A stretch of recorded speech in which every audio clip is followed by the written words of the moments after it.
Good afternoon and good morning to some of you on the West Coast, and welcome to the third Rural Minds webinar in our Rural Minds Connections webinar series for 2023. We think this one is particularly relevant today because September is National Suicide Awareness Month. So we will meet our guest, Becky Wiseman, who's going to conduct the training in just a minute. But first, we're very excited about the fact that we have a record attendance for this webinar. Becky, you drew a great crowd. And I want to take just a moment to introduce some of you who may not be as familiar with the Rural Minds organization. Rural Minds is a 501c3 nonprofit, and it was founded by Jeff Winton. The mission of Rural Minds is to serve as the informed voice for mental health in rural America and to provide mental health services and resources. And the impetus for the organization grew out of a personal tragedy in Jeff's life, the loss of his dear nephew, Brooks, in 2012. And I would urge you to go to the website, ruralminds.org, and watch Jeff tell his story, because it is much more moving and so touching coming from him. But the other thing we want to talk about is the fact that Rural Minds is very fortunate in that we have some great partners in this mission: the National Grange, the New York Farm Net, who you'll hear more about in just a minute, the National Association of Wheat Growers, and also the American Foundation for Suicide Prevention. We thank all of these good partner organizations. We always remind everyone at the beginning that people watching this webinar, no one can tell or will know your identity. You won't be able to see the names or images of anyone other than those of us who are presenting. But we do encourage you to ask questions, because we will have time at the end of Becky's presentation for a Q&A. And you can do that through Zoom, totally anonymously, and other people watching the webinar won't know. But we would love for you to send in your questions. So please do that. But I'm going to let Becky tell you about Talk Saves Lives, which is a suicide awareness and prevention training that she is presenting today. And we are really looking forward to this, Becky, because we know what important information it is. So with that, I would like to turn it over to you. I would ask you, as you begin, to please tell us a little bit about yourself and about all the great work that's being done at New York Farm Net, and then we'll commence the training. So with that, Becky Wiseman, the floor is yours. Thank you very much. Really appreciate that, Jillian. It's a pleasure to be with you all today. Again, my name is Becky Wiseman. I'm a clinical social worker, and I work with New York Farm Net. For those of you who do not know New York Farm Net, we are a program that's through Cornell University. We are funded through New York State's Office of Mental Health and New York State Ag and Markets, besides some other kinds of grant funding that we have. But we've been very fortunate to be able to take this course, this teaching course in Talk Saves Lives, because what we'll find out as we go through this program is that it truly is talk that saves people's life. So I'm going to begin sharing my screen so you all can follow along. And let's see.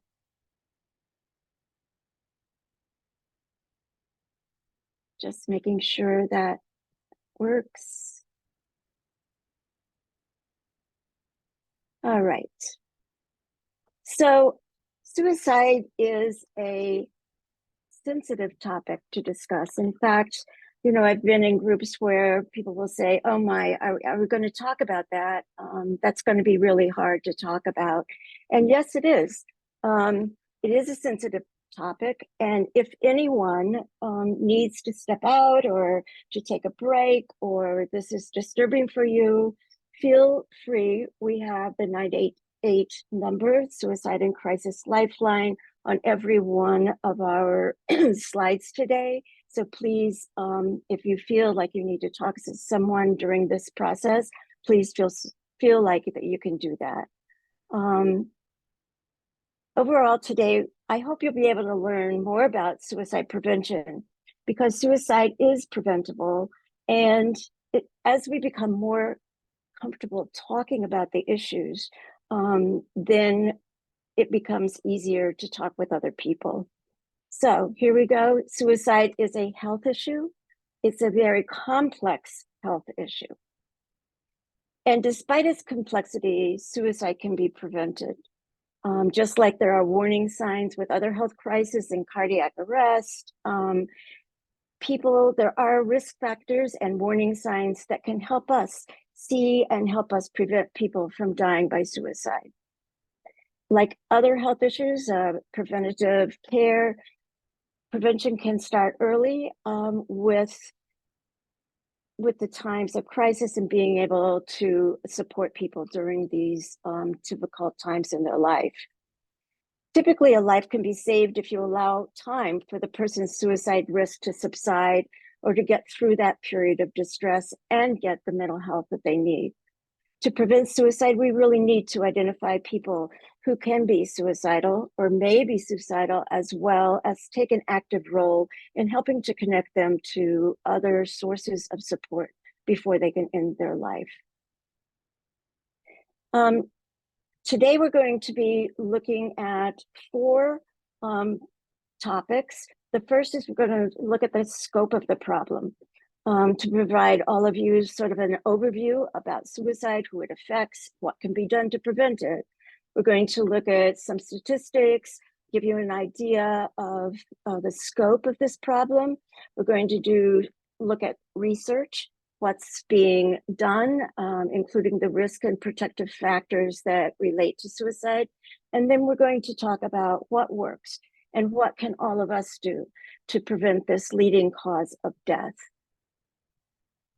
How we talk about suicide matters. So before I really get into the nuts and bolts of this presentation, I just wanted to go over some terminology that's used when we talk about suicide.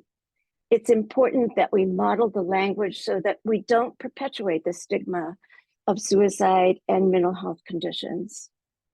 So much of the time, in fact, myself, many years ago, it was acceptable to say someone has committed suicide, or they failed a suicide attempt, or it was a successful suicide attempt.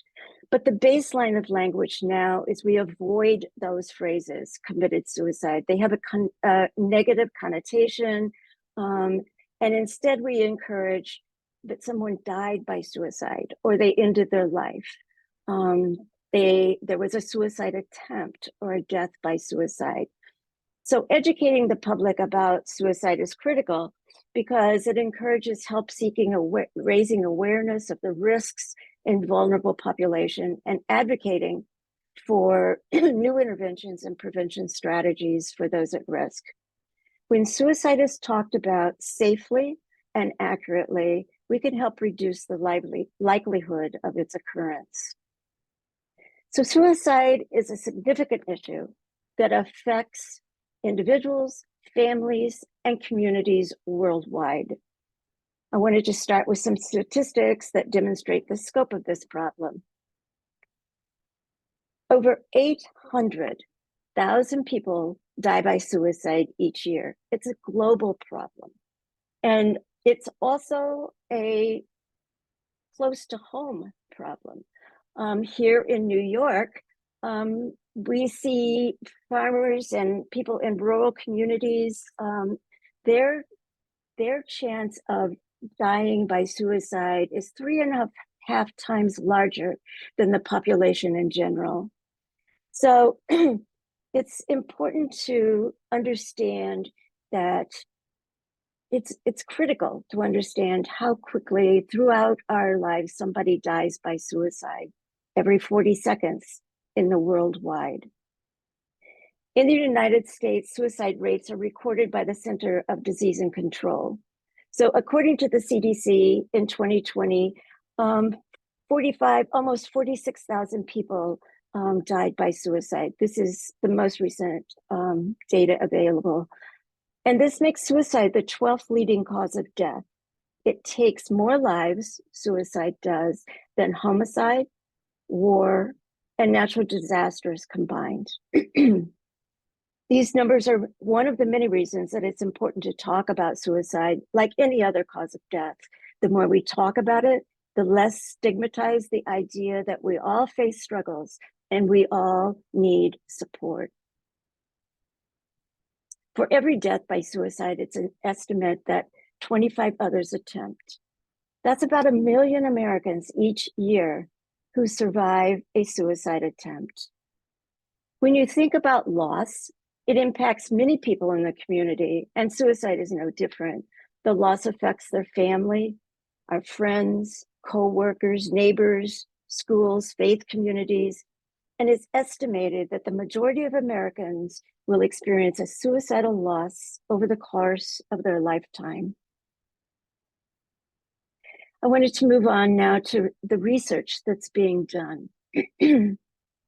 But before I do that, I just wanted to point out that in rural communities between 2000 and 2018, suicidality rose by 48%. And that was compared to the 34% in urban areas.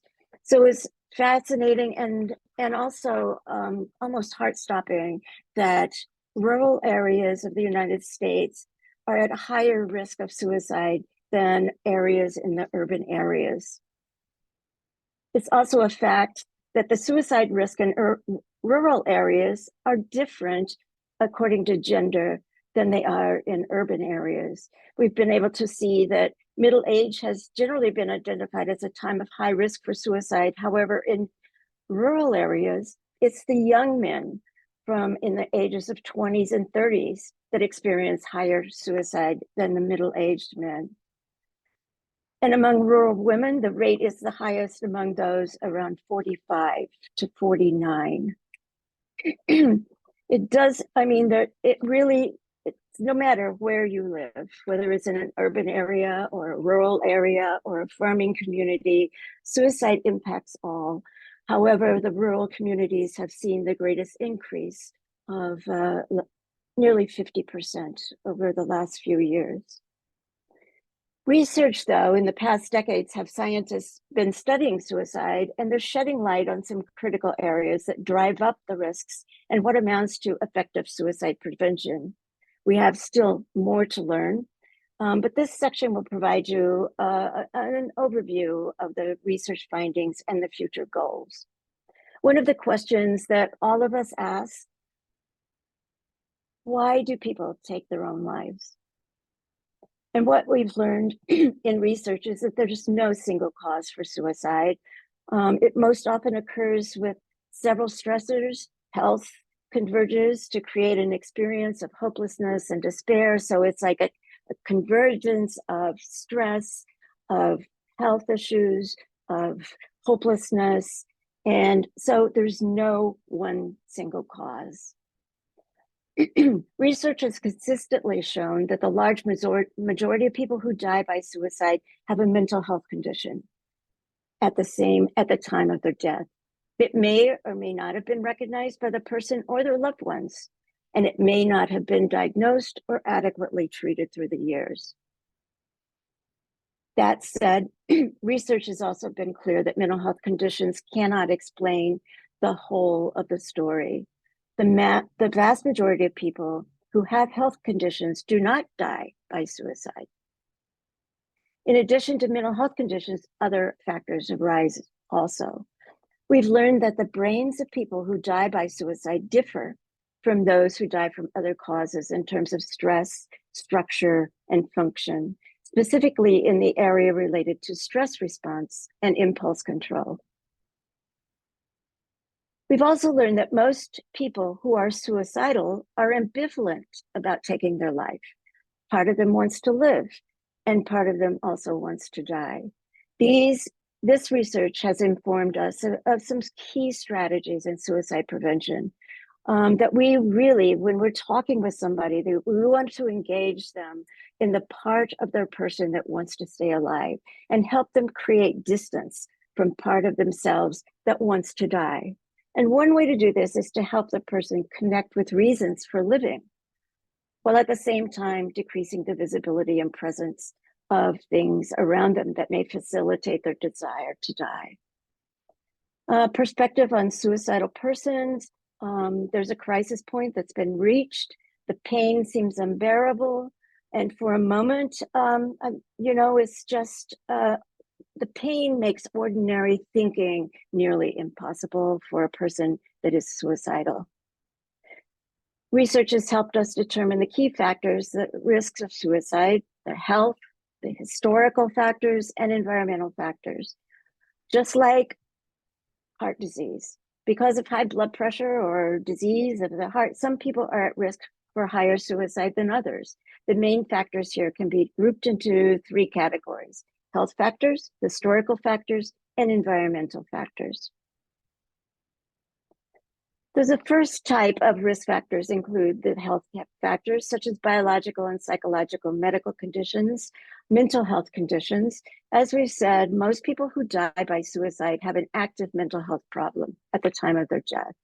And believe it or not, depression is the most common mental health condition and the one that is the most associated with suicide.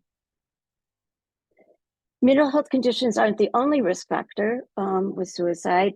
People also has mental health issues.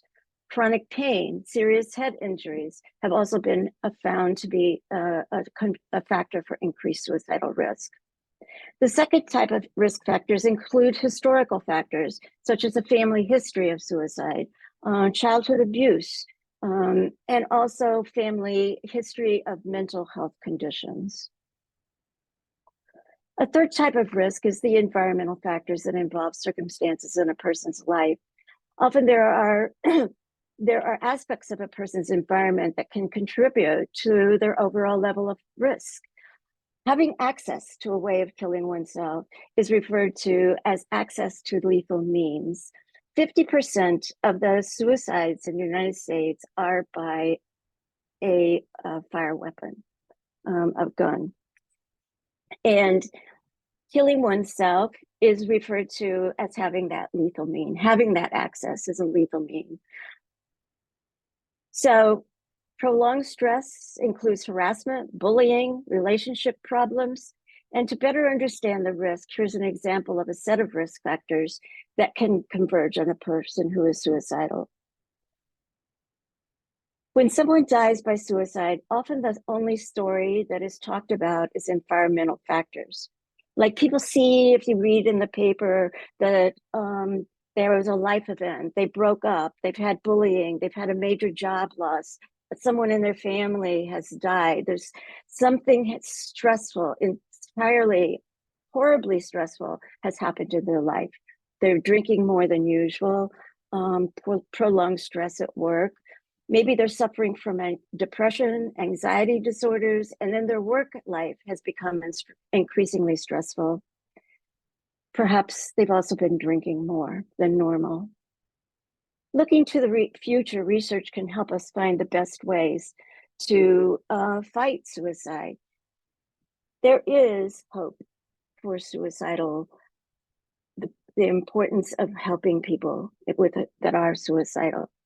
We're looking also for biomarkers. For example, sometimes something is testable in a blood sample that could help identify those people at risk. So more and more research is being done. It is not completed, but we're all looking to the future for better ways to fight suicide. And now we're going to turn to prevention. Just like there are risk factors that increases a person's risk for suicide, there's also protective factors that lowers that risk. If you are protective about mental health and make an effort to get healthier, you protect yourself. Feeling connected to family, feeling connected to the community support, whether it's to the Grange, whether it's to your local church, whether it's to your synagogue, whether it is to your friends, your people who you feel compatible with. Those are protectors against suicide. When someone is struggling with depression, these protective factors that may normally be strong, they can erode and temporarily weaken. Many times people pull away, and that is like an indicator. that something is wrong. If you see a person who used to be engaged in connecting with their community or engaged in the culture, religious beliefs, and even like when I've talked about in farming, when their farm all of a sudden takes on this look as if nobody really cares. The person is more disheveled. These are all possibilities of indicators of someone who is very depressed and may in fact be contemplating suicide. Because mental health care is so important to preventing suicide, we're going to focus on the topic for the next few minutes and getting effective treatment for health conditions like depression and anxiety can prevent suicide. We need culture where everyone knows to be smart about mental health. We now have our new suicide crisis lifeline, which is 988. Thankfully, it's reaching out to so many individuals. You can text, you can call. It's a way of talking to someone and getting help that you need. Unfortunately, in rural America, many times our mental health facilities are very limited, in fact. But if we can talk with people and encourage them to seek help for their mental health conditions, it is critical for them to find and talk with someone who can help them through a professionally trained. Taking care of our mental health is just as important as taking care of our physical health.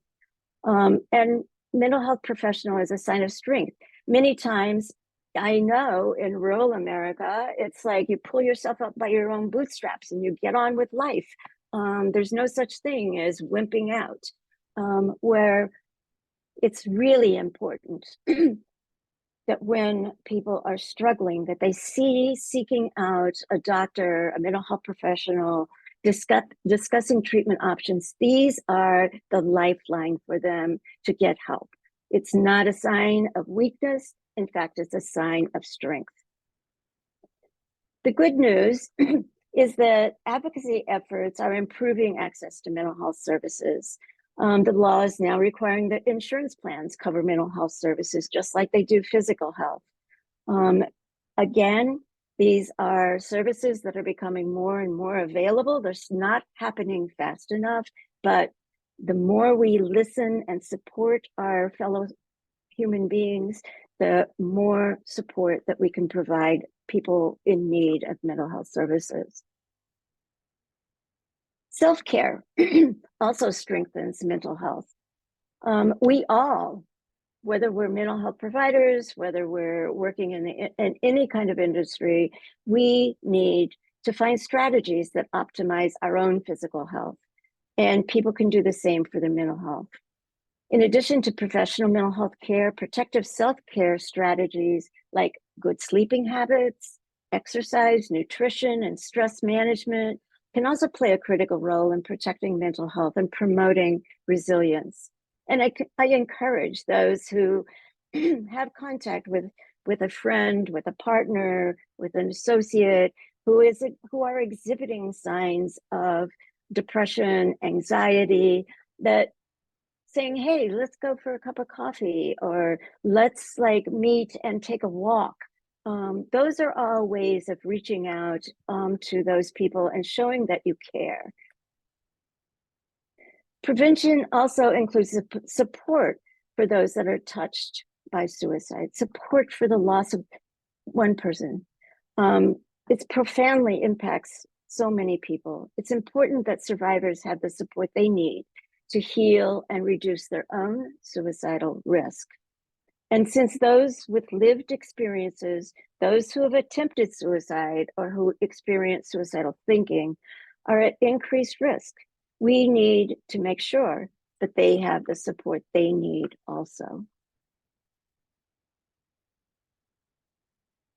People who are at a crisis point, the most important thing that you can put between a suicidal person and their way of ending their life is time. Research shows that by temporarily reducing a suicidal person's access to lethal means, we give them the suicidal individual time to diminish that risk, time for someone to intervene, and someone to provide the mental health support and resources.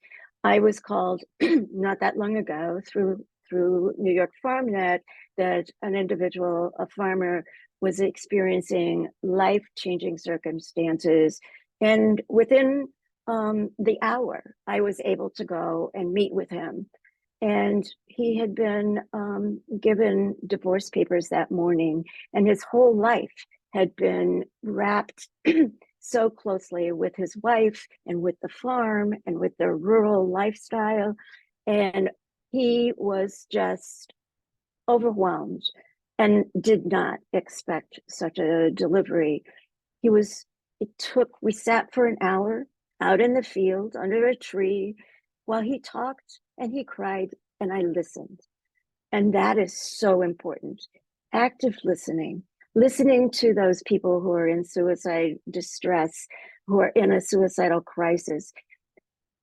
And also not like offering suggestions for, well, if you do this, everything will get better. No, they need someone to listen to them. In most cases, when a suicidal person doesn't have current access to a means that has been on their mind, they won't substitute with another method. The person I was talking about, he had guns. And so I'm like, what's going to happen with you guys? Are you willing to give the key to the safe to your son? And so we set parameters around how he would deal with getting control over the gun situation and placing them with his son. Those are absolutely important methods of helping someone prevent suicide, and by limiting their access to lethal means. During a period of high stress and high risk, the safer their environment is, the better the chance a suicidal person has of living through that crisis period. Suicidal prevention research has looked at a number of ways to create safer environments. They've looked at installing carbon monoxide sensors in cars. They've looked at researching barriers on bridges to deter suicides. I know by working with Cornell University, they have these cages that come out, barriers over their bridges, because many students have committed suicide. I say that, and I don't mean to say that, but as you can tell, it is part of our vernacular. Individuals who have died by suicide at Cornell, they now have barriers to prevent that. Restricting access to lethal medications, firearm safety is critical to reducing suicide rates in the United States. Now I wanted to also look at ways that we can review suicidal key risks in prevention efforts. We've already talked about some of what we can do. Listening is an absolute lifeline for those. It's important to have a caring, supportive conversation with someone. One of the things I learned early on in my work is that if you ask a person, are you feeling like you want to die? Are you feeling like you want to die by suicide? Is not going to make them run out and kill themselves. It is in fact a relief that they have someone who is able to talk that language and show supportive conversation. You may be worried about that person, but allowing them to share what they're experiencing, having a conversation with them, is a way that you show you care and allows you to gain more information about their level of distress. People want to talk, but so many times the stigma attached with it, the rigidity around not talking about suicidal risk prevents people from talking about it. So watching for warning signs in yourself and others. We've talked a little bit about that You know, if you live in a rural area and you notice that a person is like not showing up to the regular weekly book club or monthly book club, they're not showing up to their, the breakfast with the guys.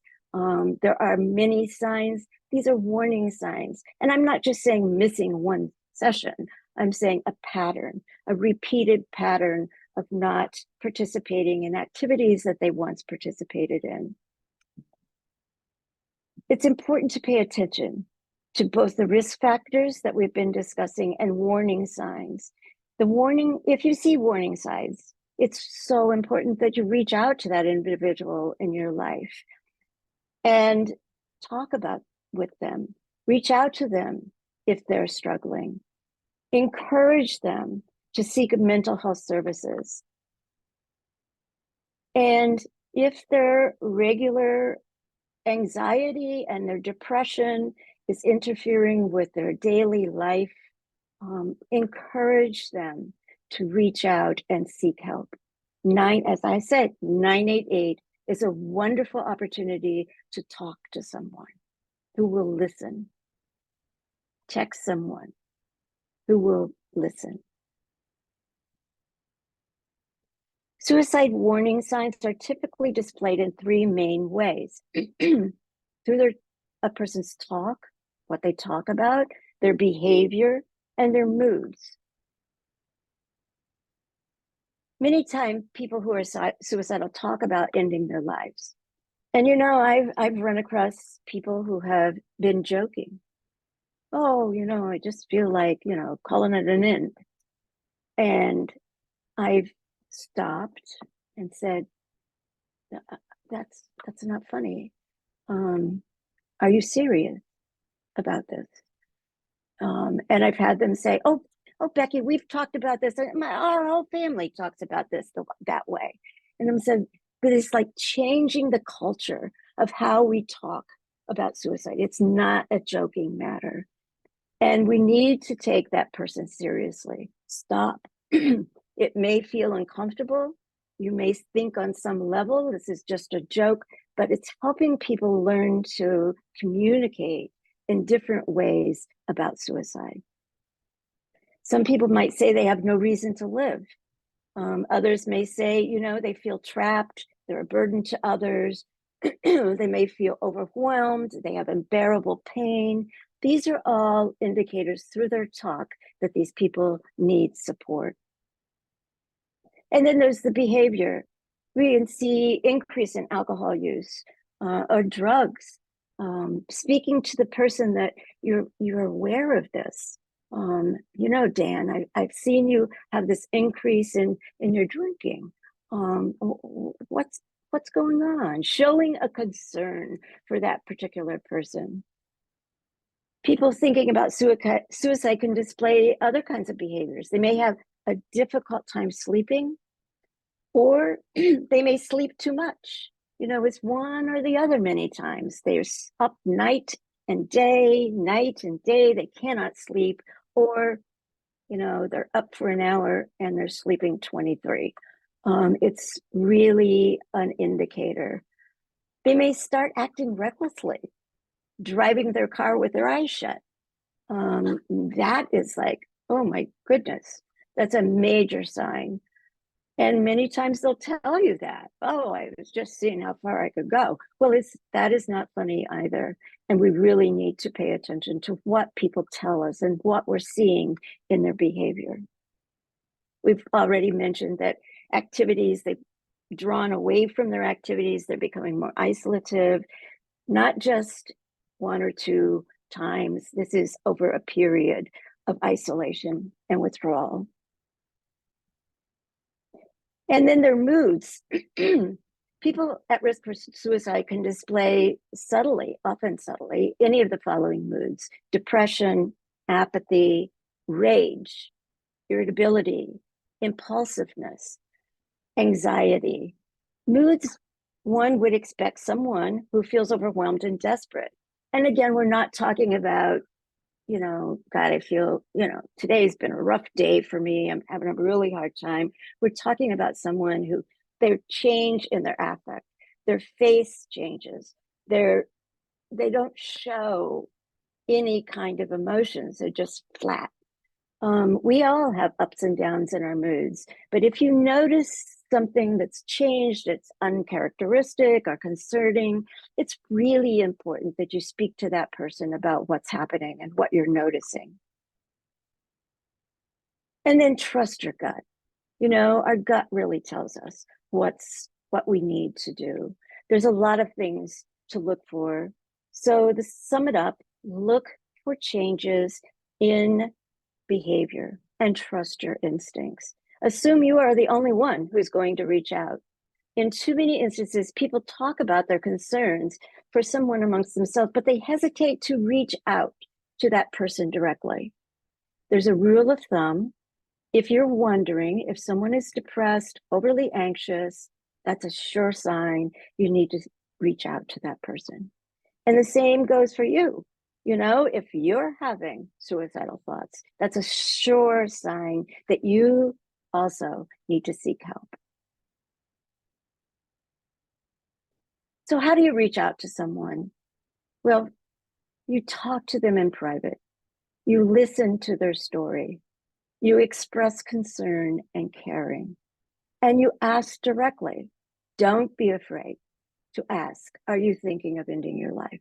Are you thinking of suicide? Do you have a means to die? Encourage them to take mental health services seriously. And in crisis, take them for help. Such as if I had been talking back about the man that I sat with, and he talked for an hour more about his sadness, his depression, his thinking there was no reason to continue living. If he and I had not been able to negotiate what would happen, how he could store his firearms carefully and not have the key, I would have felt and I would not have been able to get an agreement with him that he would not take his life. I would have had to call 911. 911 is what you call when you cannot help someone move beyond their reasons for dying. There's some ways that we need to support someone who's suffering. Again, we avoid minimizing their feeling. It's so often with us as human beings, we want to tell people, oh, it's going to be all right. Tomorrow you'll feel better. This is like minimizing their feelings. We don't know that tomorrow's going to be better. So we avoid that. Those of us who've never experienced major depression, we literally may not be able to imagine what that feels like.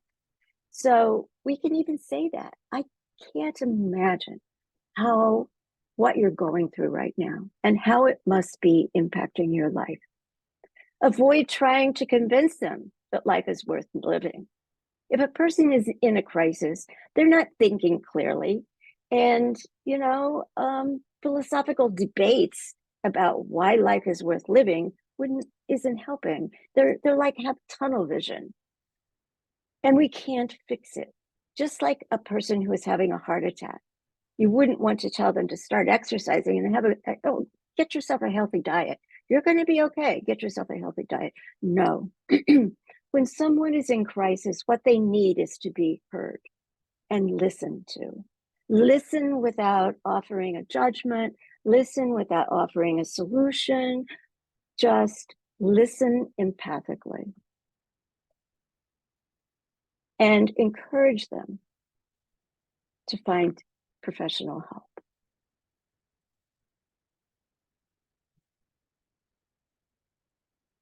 If you think they might have an attempt on their life soon, as I've said just a few minutes ago, do not leave them alone. Stay with them. If the situation puts your own safety at risk, you need to leave the area immediately and call 911. If they cannot remove themselves from lethal means or are potentially dangerous, you need to call 911 to have someone come and help. So as we said, we have the lifeline. I think it's very important to note that 988 is a new suicide and crisis lifeline that is expanding across the nation. And it's so important to have that ability to tell people, please call 988, even if it is just to talk to someone.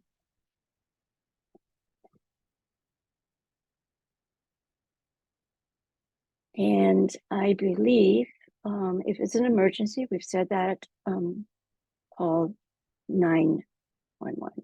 Together we can create, this is like the ending that I really want to pass on, that there is hope for people who have depression.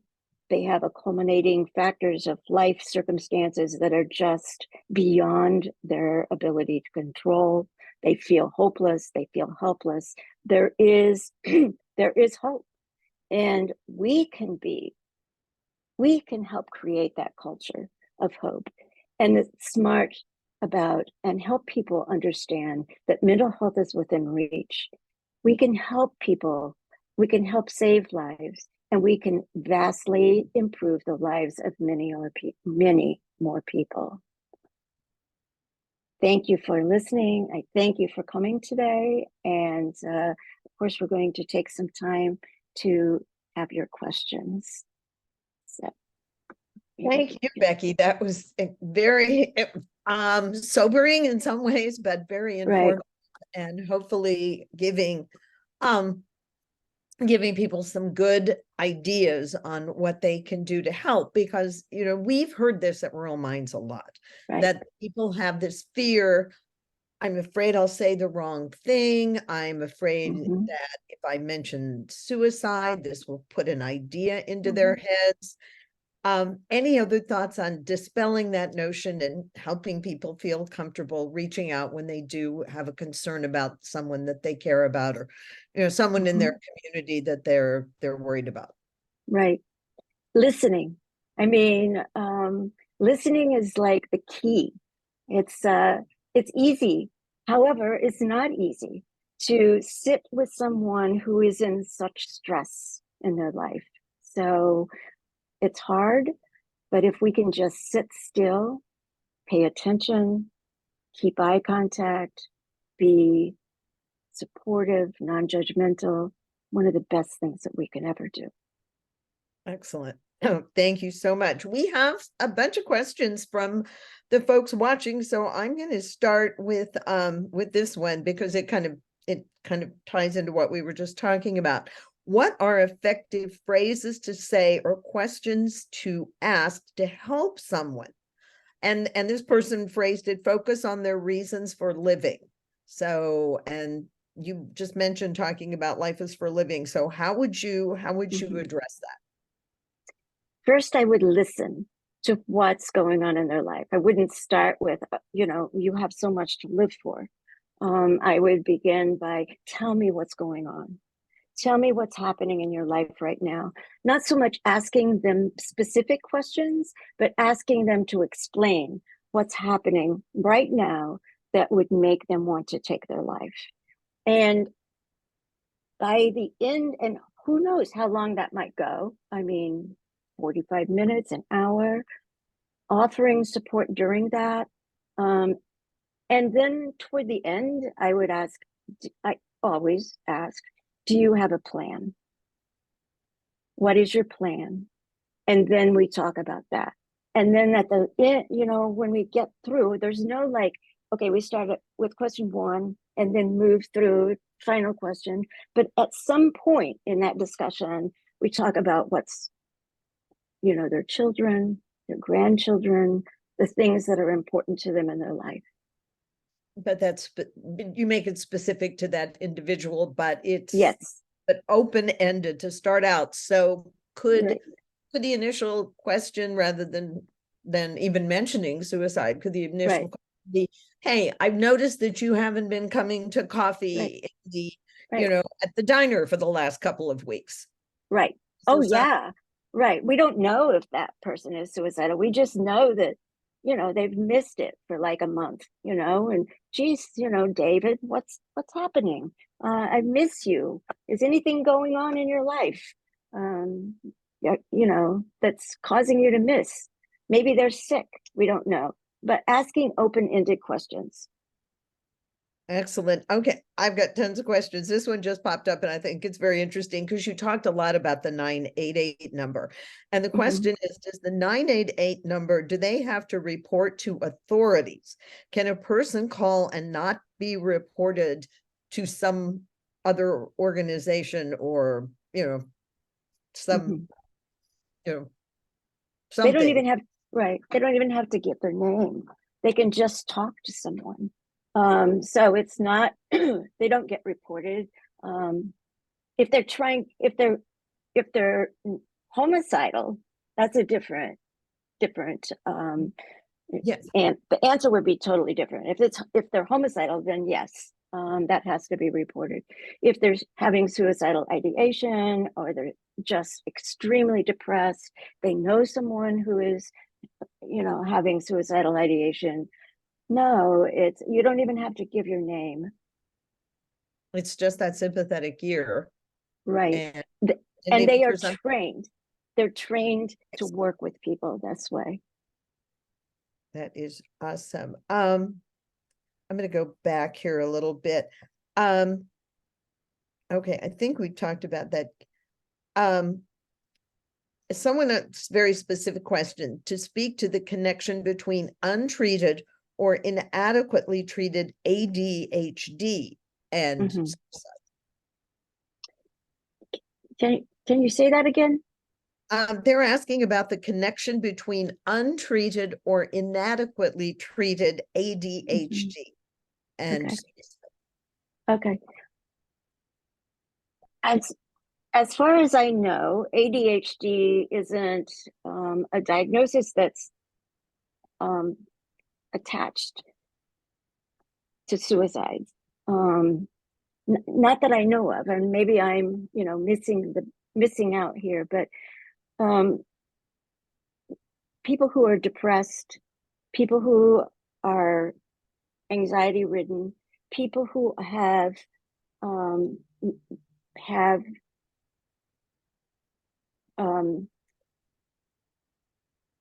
ups and downs in their life, those are the people that are many times, but it's a confluence of issues. It's not just, people who are depressed don't naturally kill themselves all the time. I mean, that's not the one thing.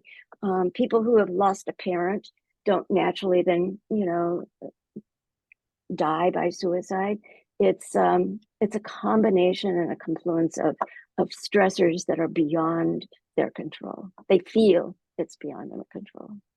Absolutely. And maybe this ADHD question, this is a situation where that individual needs to talk to their own healthcare provider or the absolutely healthcare provider, because that's very specific. Right.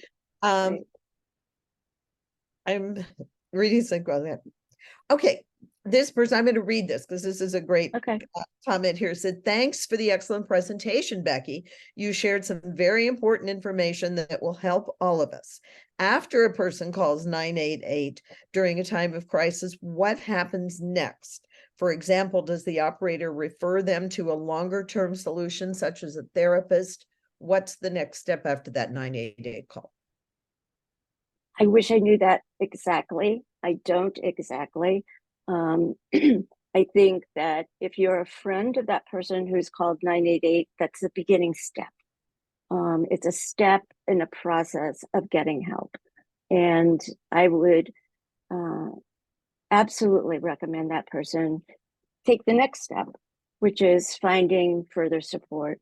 And it's always, the mental health centers are a place to go. A private practitioner is a place to go. And we have a paucity of that in the United States. You may be put on a waiting list, and all of those circumstances are really difficult. But finding somebody that you trust, whether it's your priest, whether it's your clergy, whether it's your doctor, even your family practitioner, these are people that can talk to you and be supportive of you. Can help. Yes, because Yeah. sometimes in rural areas, we hear that there's not quite the resources available, but Mhm. it may take a little more work to find them. Right, But right. seek out as much as you possibly can. Well, just one thing is that here in New York, we have the New York, our program, Yes, and it is like it's one of the best programs, I think, in the United States. I wish we could duplicate it in every state. But New York FarmNet is particular to New York. And what we do is we provide both a family consultant and a business consultant, because many times people call up and they say, oh, we're having problems with our budget. We really need to talk to somebody about our budget. So both a family consultant and a financial consultant go to the home. And what we many times discover is, there's so much going on in the family that they're a long way from getting a budget, because they can't talk to each other. So sometimes we have to work through those issues before or somebody has recently passed away or been diagnosed with, a debilitating disease. So those, in New York State, in the rural agricultural community, New York FarmNet is a wonderful place for access. yes. And maybe sometimes the budget is the only question they feel comfortable asking, and then you can go in and Right, uncover some of the other things that are right. happening in these people's lives. But you're affiliated through Cornell. So Yes. I'm wondering if maybe in other states where there's county extension, that type of, Mm-hmm. at least that would be a place to ask if there were Right. services available. Absolutely. Absolutely. We at Rural Minds, we have a great program coming out with the National Grange very soon. So I'm going to give a little Yes. plug for that and watch Oh, for more good. details about that coming up Right. very soon. Well, this question ties in as well. Beyond pastoral care, what role do you believe faith communities serve in prevention and walking alongside people feeling hopeless and feeling despair? So important. I grew up in a rural community where the church community was so very valuable and important, because people felt they belong. They belong to a community, and that community is their support. And many times it was their family. So I don't mean biological family, I mean their emotional family. And so absolutely, faith is one of the most valuable resources for many people in rural and urban communities both. Excellent. Thank you. Um, I'm just another question for you here regarding the person says that you said that health benefits now have to cover mental health, but I think many people fear the information will get back to their employer. Can you advise on if employers can see any information, including billing information for mental health care, or is that covered under, some of the privacy regulations that we have in place? I wish I knew that exactly. It's a good That's a question. wonderful question. I don't know exactly. I don't know if HR and companies have access to, I don't think they have access to your doctor's appointments and what you talk about in your doctor's appointments. I don't think that they have access with that. I would assume that's covered under HIPAA, but we don't want Right. to. Maybe that's something that we can find out more about. And I'm making offers for the Rural Minds team here, but maybe we can Okay. post something on our website, because it really isn't. I'm sure it's something that people would be worried about. Right. Absolutely. But you're right. The HIPAA laws do not allow that. Do not allow the transfer of either your physical or your mental health condition to other people. It's Okay, absolutely private. Thank you for reminding me. okay, well, that's good to remember. Yes, because I could certainly see where this Absolutely. goes back to this stigma. We are Right. still trying to work very hard to remove that that stigma that sadly many people still Right. feel. Interesting question. Any recommendations on how to communicate with teenage boys? You Mm.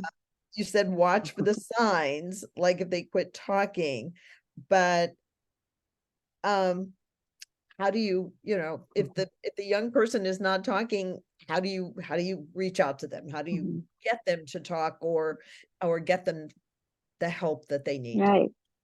I have worked with teenage boys. I think they're great. And I think the one issue that I have seen happen in families, when I end up, the family called me and said, Becky, our son needs help. He's being disrespectful. He's being, he's not doing his chores. He's not talking. And so one of the very first things I do is I just sit and say, hey, tell me what's going on, and it's so important to listen to them and not judge them, and not and to ask open-ended questions. So many times we're taught as just we grow up with this. Well, are you cold? Are you getting your work done? Why not? Why, we come across as if, I had a teenage boy myself, and so I know how easy it is to say, Ethan, Yes, yeah. if you don't And do this, you're going to do that. they take it It's as being judgmental and not, but yes. is it helpful for a parent, since they are the parent, they're so close to the situation, to find someone else who Mhm. to come in and say, hey, Yes. do you want to talk? Is there something that's bothering you that I can listen to? You Mhm. tell me about it, Right. and gain their trust. So And maybe it's yes, helpful it to is. lend an ear. Right. It is, because the therapist is we don't have anything in the game. We don't have we just are a trusting person that they can talk to. We're not going to judge them. And many times we become the adolescent's interpreter to their Ah, parent. oh, I love that. Well, I'm going to end with this. We're running out of time, as we always do, because this is so interesting. But what would you say is the key takeaway from your presentation today that people should remember? Active listening. Active listening means not offering solutions, not offering, well, it's going to be okay tomorrow, and being willing to sit with stories that are painful. Many times people, including we don't want to hear that pain, because we then feel like, oh my God, it's on us too. But if we sit and listen, the person can get through it.